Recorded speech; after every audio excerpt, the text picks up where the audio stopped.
So we begin tonight expectedly in Sudan and what's been described as an existential fight for dominance. The current 3-day ceasefire is due to end at midnight local time tonight, but the US and regional powers are leading mediation efforts to extend it for another 3 days.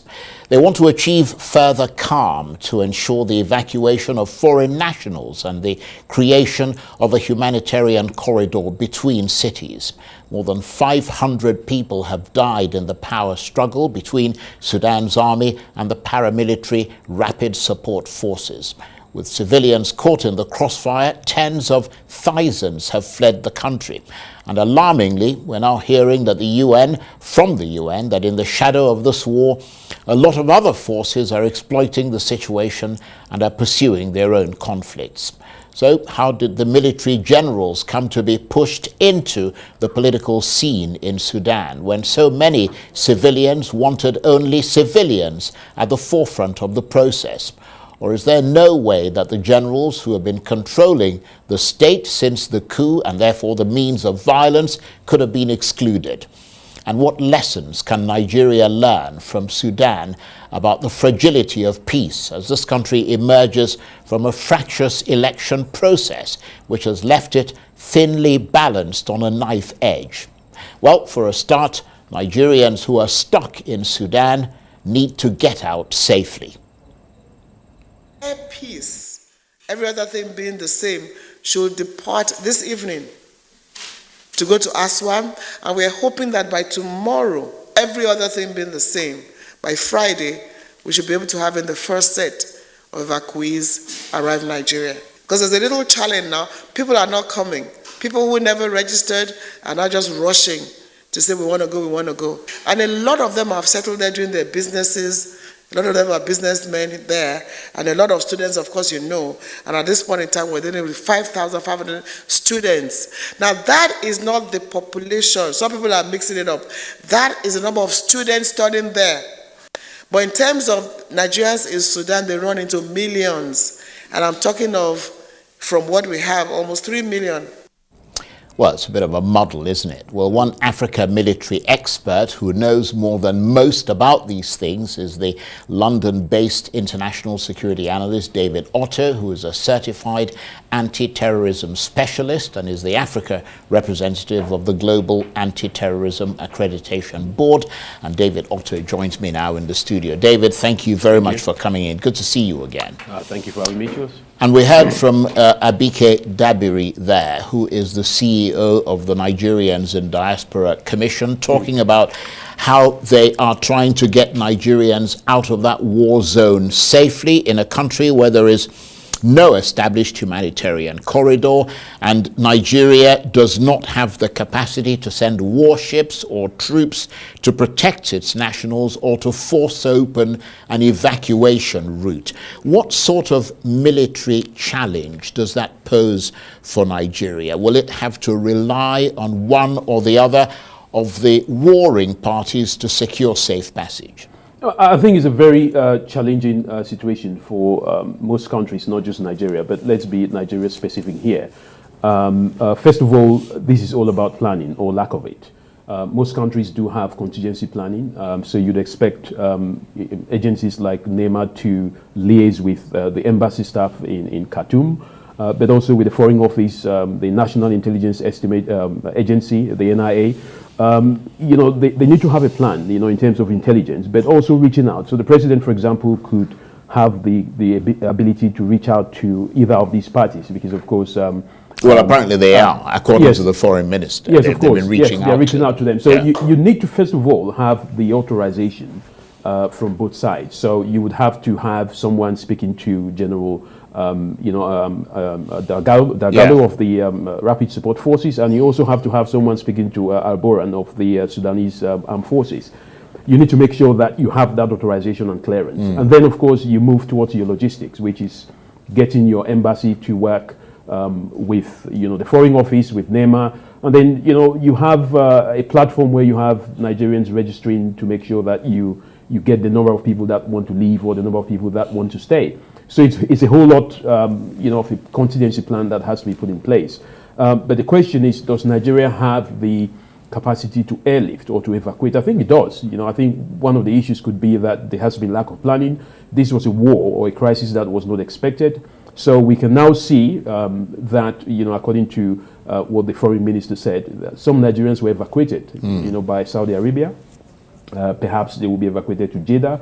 But in terms of what the government is planning to do, I mean, there has been airpeace which has suggested that it will, but this is all about logistics. So you need to first of all have a rallying point where all Nigerians, who want to leave Sudan will have to gather. But again, the challenge there is getting these people out safely, because of course you may have the authorization from the leadership of both factions, but down the operational line, those who are actually fighting on ground may decide to shoot at them, and this is where you see Americans deploying their special forces, if for precautionary purposes, not that they are expecting to have a fight with with any of the warring factions. So I think the challenges are there, but it's all about planning and preparation, and I think Nigeria has the capacity to do that. Albeit it's done that quite late. So you think Nigeria could have sent troops there, for example? Yes, I think perhaps a military plane, if it had planned it in time. It's got the capacity to do that. Yes, it does have C-130s that it could actually deploy. And the reason for deploying these forces, it has to be agreed again with those in charge, which is the warring factions. And the purpose of these troops is for security, is to ensure that those who have been evacuated are protected in an event that they come under fire. So this is all, something which is very possible. But whether the government is ready to do this, or they believe that, there is a safe passage where, Nigerians could, go through, as they've arranged for buses to take them to Egypt, then of course this is all about the arrangement. But it has to be agreed upon by all the authorities. Well, so far, touch wood, I mean, we're told that no Nigerian has been killed. Of course, yes. Yeah, so that's good news. But let's move away from that, and maybe we'll return to evacuation processes later on. But from your analysis of the international military assessments that you are privy to, how close do you think Sudan is to a civil war? Very close. And the reason being, this is not a coup d'etat. This is a transitional government that is very unstable. You have two major factions within the military, the Sudanese Armed Forces and the Rapid Support Forces. These are the guys who were responsible for the overthrow of Omar al-Bashir in 2019. Very powerful. And what we have now is a disagreement between the de facto president and his deputy.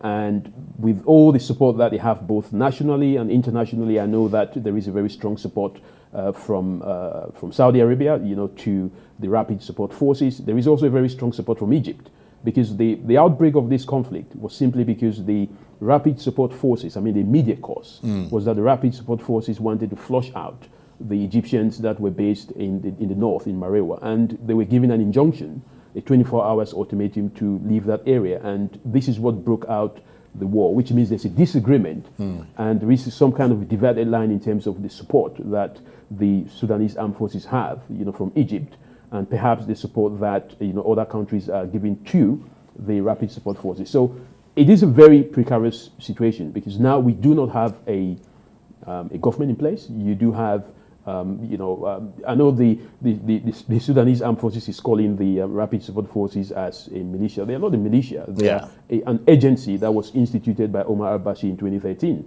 So these are two agencies. So they both have legitimacy, if you like. They do have legitimacy at the point in time, unless and until they do hand over power to civilian, which was meant to happen in 2024. So at this point in time, I think the whole issue is fighting over power, and that is why the war is focused, or the fighting is focused in Khartoum, because they are looking at securing critical infrastructures.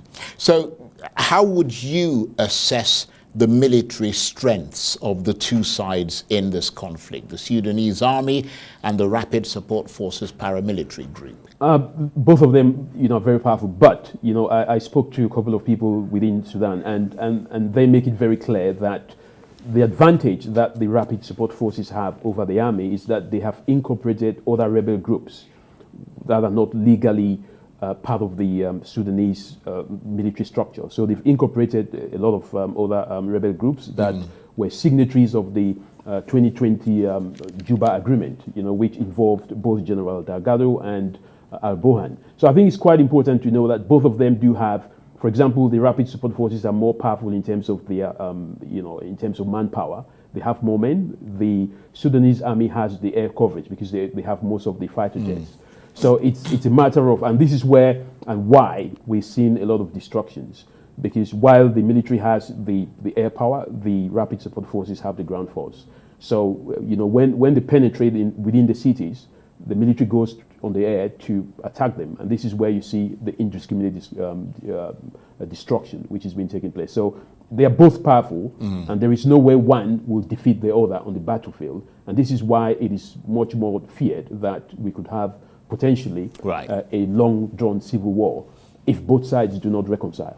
Very informative analysis. And I guess the big question, you talked about the potential for reconciliation.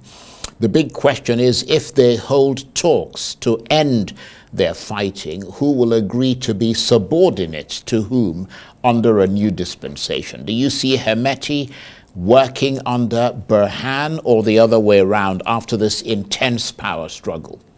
I think the essential outcome, which both of them perhaps are expecting, is some kind of power sharing. And often, when you see differentiation in terms of disagreement, often one party wants to have more than the other. So I think the leverage which one needs to find in terms of negotiations or dialogue is to make sure that both sides are kind of equal in terms of reintegration of the armed forces. In 2020, the Juba Agreement stated very clearly what the transition period would be and how reintegration would take place. Now, the problem that they've had is that most of the rebel groups have now joined the Rapid Support Forces, so they have more men in terms of manpower, and that potentially means that they could outpower the army. Right. And this is where the challenge is, because General al-Burhan, who is the de facto president, believes that he's in charge of the Sudanese armed forces.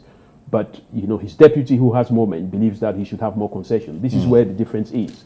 So to find leverage, I think it's always best to get both men to agree on the power sharing mechanism. And this is all clearly stated in the Juba Agreement of 2020. And this is why South Sudan is very instrumental in calling for going back to the Juba Agreement, and I believe this will work if both sides. Well, we'll have to see. But there are many Sudanese who feel that the international community and the UN, who've been involved in mediation over the last few years in Sudan, have in some ways contributed to the current problems by legitimizing General Burhan and General Hemeti, pushing them into the political scene when so many civilians, I mean, we saw the street protests and so on, so many civilians wanted only civilians at the forefront of the political process. Is that criticism justified, or do you agree with those who say that there is no way the generals who have actually been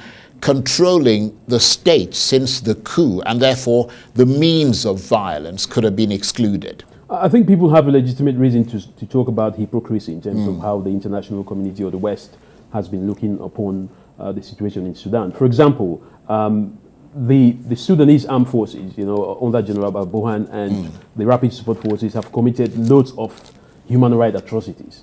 But the moment they came together to overthrow the dictatorship of Omar al-Bashir, it was fine. After the civilian protests in 2019, everyone, praised them and thought they had done a brilliant job. Of course, it was now time to, follow the transition period, and they didn't do that. So it's almost like you love them because they've overthrown the dictator. Now you hate them because they don't want to give power back to the civilian population. So there is a legitimate reason to say that both sides are loved and hated by Sudanese, depending on which angle they are sitting on. But as we speak, there is a high level of hypocrisy, because I believe that General al-Burhan and General Hemeti should not have been in power at this particular point in time. The transitional period should have been shortened, and the fact that it's been left from 2019 to 2024, it has given them that power hunger to believe that they're in charge, and this is why we're seeing them fighting over the loot or fighting over what belongs to the civilian population. So, I mean, what lessons do you think Nigeria, coming out of a fractious and hotly disputed election process might learn from Sudan, and more importantly, about the fragility of peace? I think, there's an obvious lesson, and the obvious lesson is that, we should not, Nigeria should be very careful in terms of how it looks at, disputes. For example, you talked about the fragility of the post-election and what is ongoing now. There is always an option for people to reconcile and look at, various ways of resolving, their differences. The case of Sudan it demonstrates that preparation is very important and planning. So, for example, Nigeria has not been able to repatriate or evacuate, sorry, to use the right word, evacuate its citizens as quickly as other countries have done. This is because of lack of planning. So the national strategy of each country must be aligned very closely with, your external or foreign policy strategy. And this is where I think, the new administration, whoever that would be, should be focused on making sure that, there is a national strategy for, Well, it will be Bola Tinubu, let's be clear on that. I'm not, until Yeah. inauguration. So, so it's very important to get to that point where, the country has both its national strategy well placed and its, a foreign policy, especially when it comes to evacuating its citizens. It shouldn't be some kind of a knee-jerk reaction. That's a very good point. So the regional body IGAD, you talked about that earlier, has called on Burhan and Hemeti to come to Juba or send envoys to be mediated. What sort of military and logistical issues do you foresee getting them together? I think, first of all, both sides will be thinking of which generals are we sending out and what may happen to them if they do go out. Because, of course, the ceasefire expires tonight and fighting is still going to go on. The IGAD has not succeeded to secure an extension to the ceasefire. Yeah, so far. So far. So if you're sending your best generals, to negotiate in Juba, for example, then you're probably losing some very powerful men that you need in the battlefield. So the question is, who do they send, and how powerful are these individuals to speak on behalf of General Burhan and his crew? That's a good point. That's one of the challenges. I mean, the other challenge is that perhaps you send them there and nothing happens, and and you lose time again. So I think the big point here is that we do want to see a solution. We want to make sure that both generals reconcile. This is where the focus should be on, and it shouldn't just be IGAD. I think it should also be, bringing guarantees from the African Union, bringing guarantees from the UN, to put some pressure on both of these individuals, because this is a fight, between the de facto president and his deputy. Well, I mean, in the short term, they're trying to see if they can, if another 72-hour ceasefire is doable. Can they force the hand of the warring parties in that direction as a precondition for talks? And one of the other things that they want to do is to establish humanitarian corridors in Sudan. From a military perspective, how can that be achieved? I think it's very difficult to force the hands of both parties. Now, one of the reasons why we've had this 72-hour ceasefire being accepted by both parties is because in every war that you fight, you need to rest, you need to reinforce, you need to think, re-strategize. They've been fighting since the 15th of April, and they need some level of reconsideration in terms of their military plans. So they would accept a 3-day ceasefire because they need it, not because they care about humanitarian passage. The humanitarian passage, people need medication, food, water, and healthcare, or whatever you call it. This is important. But it's less important for the factions. It's important for humanity, but it's less important for the factions. So I think what we're looking at here is it depends on how both sides weigh critical infrastructure, because they're fighting over the presidential palace, securing the airports, securing the army headquarters, those very critical infrastructure. So once they do secure that, or one side does secure that, it gives them the ability to take responsibility and control over the country. As long as that doesn't happen, we would not see a permanent ceasefire, because either side must make sure that they have some concessions in terms of power sharing. And is that briefly why we see that these ceasefires are always very shaky at best? Yes. And the fact that they keep being violated? Yes, because they're still fighting. The fighting still continues. So if you're halfway to retake the presidential palace, for example, and you haven't done that, you still continue fighting until. So these ceasefires are very specific in terms of the areas that they cover, and they have conditions, and that is why the humanitarian passage would often not include areas where there is contest, in terms of ownership of who has taken over what. So it's a very challenging contest between the two parties, because right now the Sudanese armed forces are fighting to secure what they have already had in control of. The rapid support forces are trying to take over those critical infrastructures. So until they do take over some of them and see that they have some leverage, the fighting won't stop, or there's not going to be any ceasefire agreement permanently. David, thank you. We are all the wiser for your military expertise. David Otto is a London-based international security analyst who is a certified anti-terrorism specialist and is the Africa representative of the Global Anti-Terrorism Accreditation Board. Thank you very much indeed.